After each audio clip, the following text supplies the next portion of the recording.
it's Margaret, and I am coming at you once again with a pile of books that I have not finished. Yeah. We have reached the end of the year, the final TBR of 2020. Thank freaking goodness. If you have not been on my channel for very long, you probably are not familiar with the the reading rap challenge that I do at the end of every year. I just come up with a whole bunch of prompts, mostly for myself, because I think I'm basically the only one that actually ever does it. But it's just to kind of help me get a little extra juice and push through to the end of the year to finish all of the books that I am currently in the middle of. So that's just who and how I am as a person. I like to, if I started a book in the year, I like to finish it that same year, which usually leads to me scrambling to finish a whole bunch of books at the end of the year. I'll put books down and not forget about them. I will forget. I am coming at you with two things. First off, I'm going to give you this year's bingo board for that winter rap challenge, reading rap challenge. Why do I keep saying winter? There is no such thing as winter in Florida. We just don't have it. And then I am going to give you what books that I am going to be trying to use to fit the prompts. So a couple of things before I get into the reading rap challenge. You can use any book that you want for this challenge. If you have started reading it, go ahead. If it's a graphic novel, go ahead. If it's an audiobook, go ahead. Like, it all counts. It all counts. If you can read it, it counts. Or listen to it. Like, if it is a book of some shape, sort, or form, it counts. So, like, there are very few rules. They're just some prompts to help you out. All right, so let's talk about the prompts. It is a bingo board. I do 25 because I'm extra like that. I am not going to sit down this year and try and plan out a book for every prompt because I just think that's too much. We will do that again next year. I don't want to sit here and talk about 25 books. I'm going to talk about these books, and then we're gonna move on with our life. That's just what's gonna happen. So starting with the first row, as you can see, the first prompt is obviously read a used book. Self-explanatory. Some of these I don't really need to explain. We also have read a snowy book. And read something that is not a book. So basically, graphic novel, audiobook, I don't know, dramatic interpretation through speech and debate. Just as long as it is a book and it's not like, you know, one of these guys with pages. Well, I guess if it's a graphic novel with pages, if it doesn't look like this on the inside, it counts. The next one is to finish a series. I will be trying to do that with one of these books. You'll see which one it is. And then finally finishing off that row, we have read a red book. The next row, we have new to you author.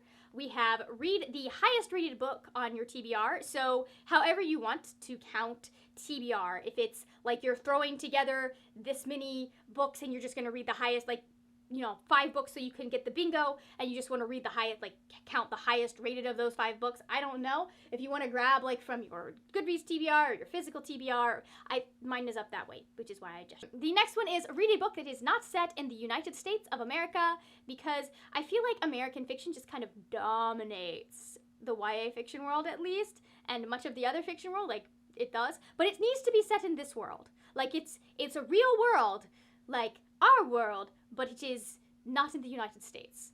So like reading, I don't know, the Mistborn books doesn't count. I guess there are some books that don't. The fourth prompt for that row is to read a book that has 3 stars or less as its average rating on Goodreads.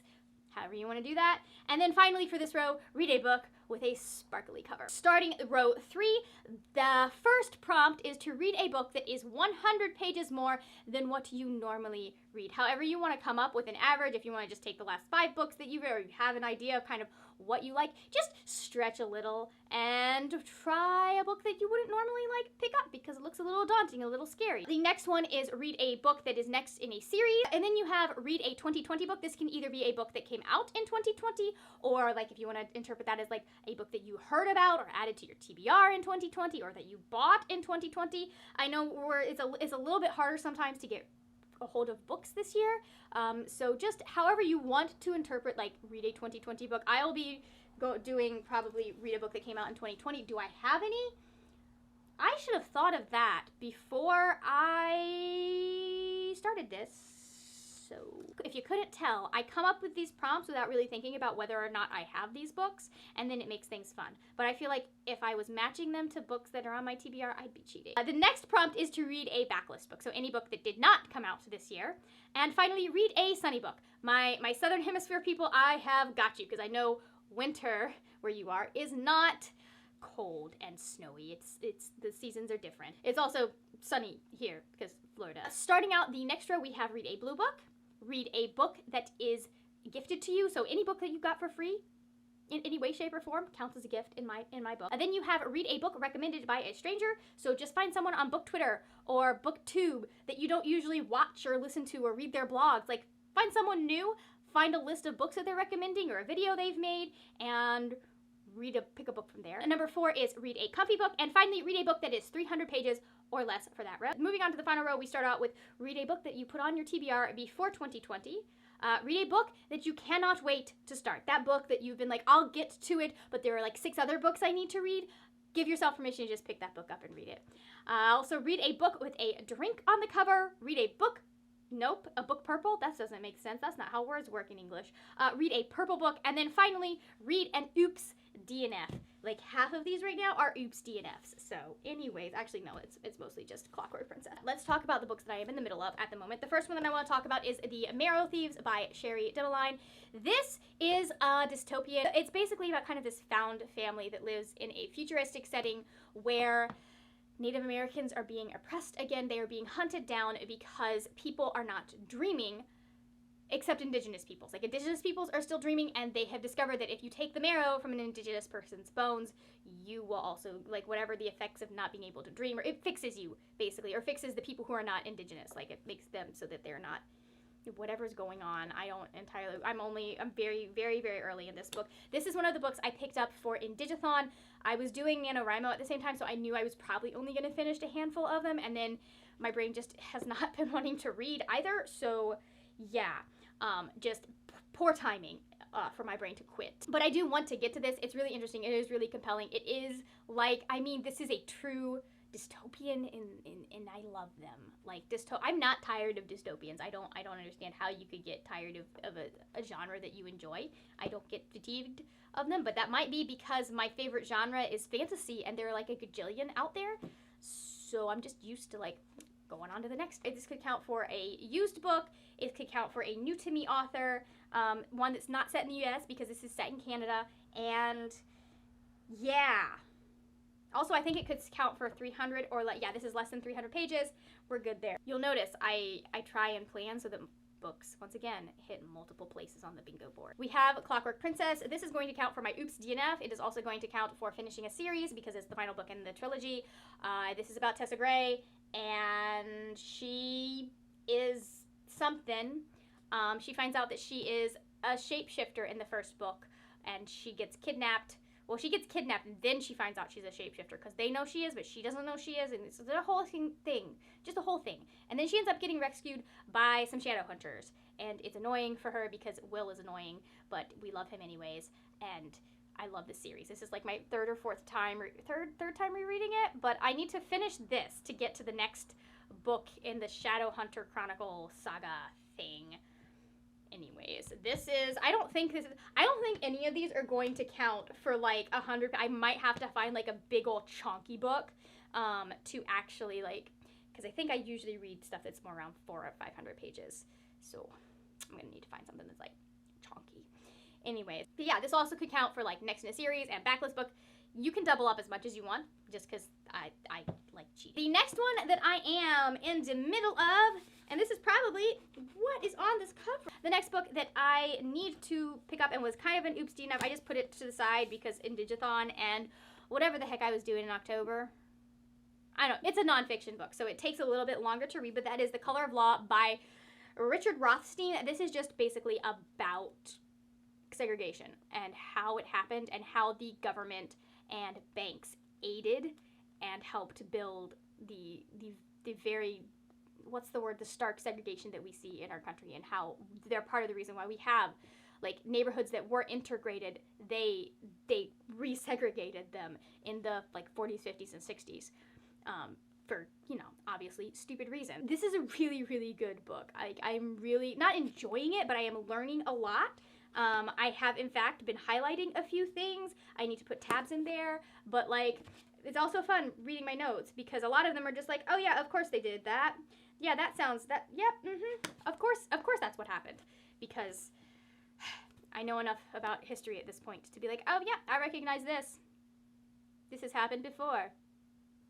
Oh, we're doing this again, but worse. And I'm also reading White Fragility by Robin DiAngelo. I got this for the Blackout Buddy Read ages and ages ago, and it didn't come in time. So I am reading it now. I would like to be through this by the end of the year. I have a few that I would like to be through by the end of the year for reasons that you will find out later. This could also, this and that. Most of these could probably also count for new to me author. I'm gonna be honest, a lot of these could because they're new to me. So there is that. This is also one that could count for 300 pages or less because it's only like 150 pages. And it is what it says on the cover. It's about just why it is so uncomfortable for white people to talk about racism. And I have spent a lot of time trying to unpack that and deal with that in myself so that I am not making it harder to confront racism in America. And I know a lot of why it is so hard is because white people don't want to face it. Because we don't have to. Or we don't feel like we have to. We don't understand that, if we don't face it and if we're not going to own up to the history and really learn from it. Well, if we don't own, that sentence. If we don't own up to our history, we are not going to learn from it, and we haven't learned from it yet. I also need to work on reading Dear Allie, How Do You Write a Book by Allie Carter. She is one of my favorite authors ever, and she wrote a good book. This is another one that could count for Oops DNF, because I didn't mean to DNF it, I just stopped reading it. So I think I'm going to try and go back to reading it a little bit every day, just because it's got some good stuff. This is mostly geared towards young writers, to teenagers who are just starting out, but it does still have some good stuff for anyone who is a writer. It's got good advice because she goes to, you can't see all the names on these books, but there are names on all of these books. Let's see, J. Cole, David Levithan, Holly Black, Kirsten White, Alex London, Gordon Corman, Jesse Andrews, Jennifer Lynn Barnes, Stephanie Perkins, Rachel Kane, Zoraida Cordova, a whole bunch of people have contributed to help Allie write this book and shared their experiences as writers. And then finally, there's another one that's over there, but it's a really big book and I don't really care. But finally, I'm going to talk about Discovering Anglo-Saxon England by Martin Welch. Lots of nonfiction in this TBR, I'm noticing. This is a book that I got because I am doing research for my book that I'm writing. And this was part of the research, just, this is it. So that's orange. I wonder if it was red once upon a time, but it is orange on the cover, so I don't know how this is going to fit on the TBR. Don't know. So now we get to the ones that I need to start. For Drink on the Cover, I'm going to try and read Pride and Prescience by Carrie Bebris. The tagline is, or a truth universally acknowledged. So this is a Mr. and Mrs. Darcy mystery. They basically go through all of Jane Austen's novels, their plays on the title, and I think there's 9 books in the series, which I wonder what they're going to do when they run out of Jane Austen books to use. So anyways, it's about a mystery that they are trying to, there's a sinister plot involved, and they're trying to save it. And apparently Carolyn found someone who's going to marry her. How that happened, I don't know. So we're going to try and finally read this because I have the first 2 books and we'll see if I want to keep them. We also have The Hero Strikes Back by Maura J. Moore. I just want to continue on with this series. It has been way too long since I have worked. This could count for a backlist book. This could count for something with red on the cover. I guess with the random little lightning bolts. This is, what an odd looking book. Anyways, not the best cover design, but it's okay. Somebody worked really hard on that picture. It's very much when did this come out? This came out in, you can tell it's early aughts. It's got to be early aughts or mid-90s. This was published in 2006. So not early aughts, but it is the aughts. Anyways, this is about a world where people have left Earth, come to this world, and it's kind of regressed to a medievalish setting. For reasons I remember being explained, because they got to the planet somehow, but then there's lots of natural disasters that happen, and I'm pretty sure, like, just technology broke down because they didn't have, and then I don't remember all of that reasoning. That was in book 1. I don't need to worry about it because I'm not writing the book, so I don't have to know it. I'm just enjoying it. Basic premise is that this world, people have developed magic to help combat these natural disasters that happen. They discovered this because someone was able to channel one of the natural disasters and keep it from, like, destroying this town, but then he died, or they died. I don't know whether it was a man or a woman because I don't remember. Again, and they found that, like, they had these people that were able to channel, and then somehow they found out also that there are people that have the ability to shield the sources. The sources are the ones that can channel the energy away. They found that there are people that can shield them and keep them from getting killed when they are confronting these natural disasters. I'm gonna read it. The next book that I'm going to try and read by the end of the year is Beyond a Darkened Shore by Jessica Leek. Blue book. Ta-da. Fantastic. Also, backlist book. Also was put on my TBR before 2020. Like, this is gonna check off a whole bunch of them. Poof. Anyways, so this is based on Viking mythology, and there is a girl and there's a guy, and they've both been having visions of, like, cataclysm coming, and they have to work together to avoid it. Like, no one's listening to them, or no one's listening to the girl, and then she finds Leaf, and Leaf has been having the same dreams, and so obviously he listens to her. But yeah, I don't remember. I should probably read this because it would probably be very similar to my book. I don't want to keep stacking, so we're just gonna lean books now. That's how that's gonna work. Okay, we also have, for Red Book, we've got 2 options. I've got Diary of a Wimpy Kid by Jeff Kinney. This is about Greg. I don't really know all that much about it. My brother chose it for me. It's the final book that I have for my finishing, like, the books my friends chose for me, my besties chose. So the final book I need to read. That's all I know about it. It'll count for a Red Book, and also under 200 pages, and also backlist, and, like, a lot of these books are counting for the same things. I might be in trouble. And then finally, I think this might end up being my comfy book, because I just love this series, but I've been putting off rereading it for the longest time because I've been waiting to get more of the volumes because, man, these things go so freaking fast. And I've only got 4 right now, and there are 10 in this edition, and there will be 18, and they're pretty, and I love them, but they do have red on the cover, and that's the Full Metal Alchemist Full Metal editions. I want to start rereading this series by, hold on, who is it? Hiromu Arakawa. Why did I flip my art like that? This is about Ed and Alphonse Elric. They are alchemists, and Ed is the youngest, like, state, I don't want to say state sanctioned, but, like, the youngest alchemist in the military. He's only, like, 14 or 16 or 15 or something like that when he starts the series. It goes until he's, like, 18-ish. I don't entirely remember. The last time I read one of these was, like, 10 years ago when the series freaking finished. Why can't we get a sequel anime for this one? We should get a sequel anime for this one. That would be amazing. Where were we? We were at Ed and Alphonse are alchemists, and the thing you don't know about Alphonse is he is trapped in a giant suit of armor. Like, his soul is trapped because they were doing some alchemy that you're not supposed to do, and ended up, Al lost his entire body, and Ed lost an arm and a leg, and so he has to have automail arm and leg. Well, he lost his leg, and then he gave up his arm to save Al, because equivalent exchange is a thing. That made no sense to anyone. Anyways, I'm rereading this. That's the point. And it's cozy, and no, it's comfy. I love this book so much. Why are you slamming doors? No, you're fine. I'm just talking. I have 3 more books to talk about, and then I'm done. I assume you'll cut this out? Maybe. Maybe I won't. So, when are you writing? As soon as I'm done this. Sorry for that interruption. Anyways, another book that I would like to read and see whether or not I'm going to keep it is Once Upon a Time Reawakened. You've seen this multiple times as well. It should not be that hard for me to read this because this is like my favorite television show. Like, I love it so freaking much. Even the 7th season. There is not a season that came out on that show that I do not like. Are there seasons that are messier than others and maybe could have used a little more editing and a little less Disney? Yes. But I still loved every minute. And I don't care, I got Aladdin and Jasmine. That's all that matters. Anyways, also, we have Captain Swan.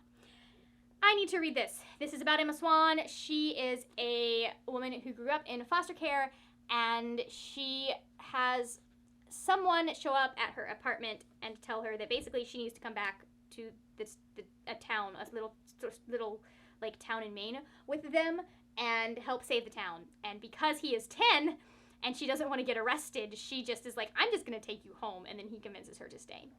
And I don't want to get any further than that because spoilers, but it's just such a good show. I started reading this. It's really dry. Like, I could have written it better. No offense to Odette Bean, whoever that actually is. This is written by it. Obviously, that's a pseudonym. But I could have written this much better. In fact, I kind of did. But we're not going to go into that because I'm not giving you links to my fanfiction. I also have Save the Date by Morgan Matson. This is a signed edition. I did not know that until I just looked in and was like, oh, hey, look, it is signed. It was also at the thrift store. Who does that? Point is, I don't want this to go back on my physical TBR, but if it is there at the end of the year, when I make my physical TBR, or if it's still here when I make my physical TBR video, it has to go back. It has to go back if it is still there at the end of the year, y'all. So I don't want that to happen. I just don't. I want it to, it has come off the TBR. It needs to stay off the TBR. So this is about a girl who is trying to have a perfect wedding for her family because it's their last time at like this big house where they live, where she's grown up, where their whole family is. They're selling the house. Everybody's moving apart. There's a whole bunch of stuff. I don't really know. It sounds cute, and I might be in the mood for something like cute and cute. Yeah, cute. That's all I have. And then finally, what might be the chunkiest book I own, I have.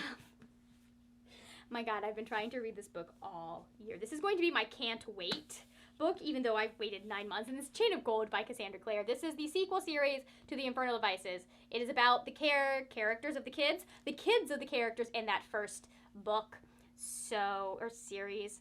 And I'm really excited to see them as adults and as parents, and it is going to be so much fun. I have absolutely no idea what else is going on in this book. I just know that, like, it's got the Herondales in it, and I am trash for some Herondale drama. How many pages is this? Let's see. How many pages? No. No spoilers. Okay. 582 pages. So we're going to find out what my average for the year is, and maybe this will count, and maybe I will have to find a thicker book. I've got a couple that might work. I could use The Beauty of Darkness, possibly. Probably can find that on audiobook, but then I would have to read book 2 first. We are going to have to strategize and do some planning. Those are the books that I am reading for the month of those are the books that I am trying to get to for the month of December. The main goal are all the books that I have not read yet, the main goal is all of the books that I am in the middle of. And then the rest of these will happen as they happen. Thank you so much for watching. If you enjoyed this video, please give it a thumbs up. Also, I will have other videos over here. They'll be over here now. I don't know. What am I doing? Anyways, there will be other videos that I do on my channel because I do YouTube and stuff. I'm just going to stop now. Thank you so much for watching. If you enjoyed this video, please give it a thumbs up. Also, I did that so out of order, but that is it for now, my friends. Happy reading, and I will see you later when we will talk about more wordy, nerdy things. Bye!